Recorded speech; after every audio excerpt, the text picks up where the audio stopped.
Halo semuanya, perkenalkan nama saya Intan Ignati Andrea Maria Jose Putri dari kelas 11-1 SMA Kasyura Dikara.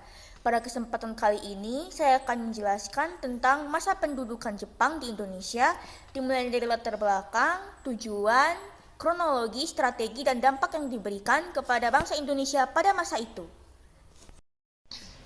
Yang pertama, latar belakang. Pada tahun 1937, terjadinya krisis ekonomi yang melanda dunia. Pada masa itu, Jepang berhasil mempertahankan perekonomian mereka dari krisis yang telah melanda dunia saat itu. Sementara Hindia Belanda atau sebutan Indonesia pada masa itu tidak berhasil mempertahankan perekonomian mereka dan perekonomian mereka pun kian terpuruk. Nah, pada tahun 1938 dan 1939, Jepang pun mulai menanamkan investasi modal mereka ke Hindia Belanda dan mulai mengimpor komoditas-komoditas yang berada di Hindia Belanda. Dan yang kedua, tujuan. Pada tanggal 1 September 1939 terjadinya Perang Dunia Kedua. Jepang dan Belanda berada di dua kubu yang saling berhadapan. Jepang berada di blok fasisme bersama dengan Italia dan Jerman, sementara Belanda bergabung bersama sekutu dengan Amerika Serikat dan Inggris. Peristiwa ini sendiri tentunya sangat merugikan Jepang karena Jepang telah menanamkan investasinya di Hindia Belanda dan telah mengimpor komoditas-komoditas yang berguna bagi mereka dari sana.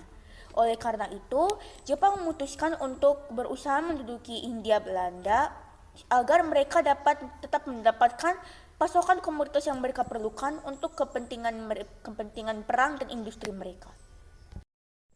Yang ketiga, kronologi masuknya Jepang ke Indonesia atau Hindia Belanda.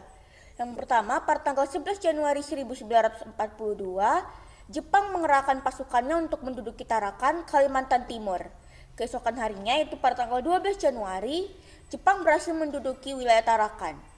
Lalu pada tanggal 14 Februari 1942, Jepang mengerahkan pasukannya untuk menduduki Pulau Sumatera. Lalu pada tanggal 16 Februari 1942, Palembang dan daerah-daerah sekitarnya berhasil diduduki oleh pemerintah Jepang. Lalu pada tanggal 5 Maret 1942, Jakarta atau yang pada masa itu disebut dengan Batavia berhasil diduduki oleh pemerintah Jepang. Hal ini membuat pemerintah Belanda menjadi semakin terdesak dan menyetujui adanya perundingan dengan pemerintah Jepang pada tanggal 8 Maret 1942 di Kalijati, Jawa Barat.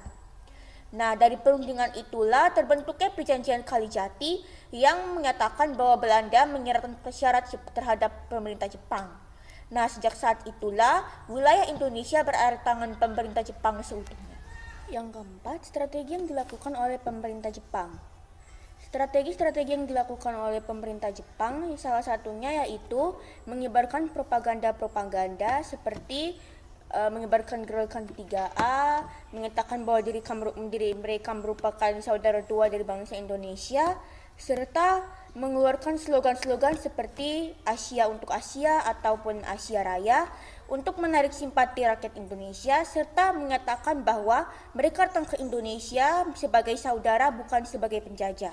Selain itu, pemerintah Jepang juga berusaha untuk mempengaruhi bangsa Indonesia lewat pendidikan dan budaya, seperti mengajarkan budaya-budaya maupun tradisi dari pemerintah Jepang kepada bangsa Indonesia melalui sekolah-sekolah yang mereka dirikan untuk anak-anak yang berada di Indonesia.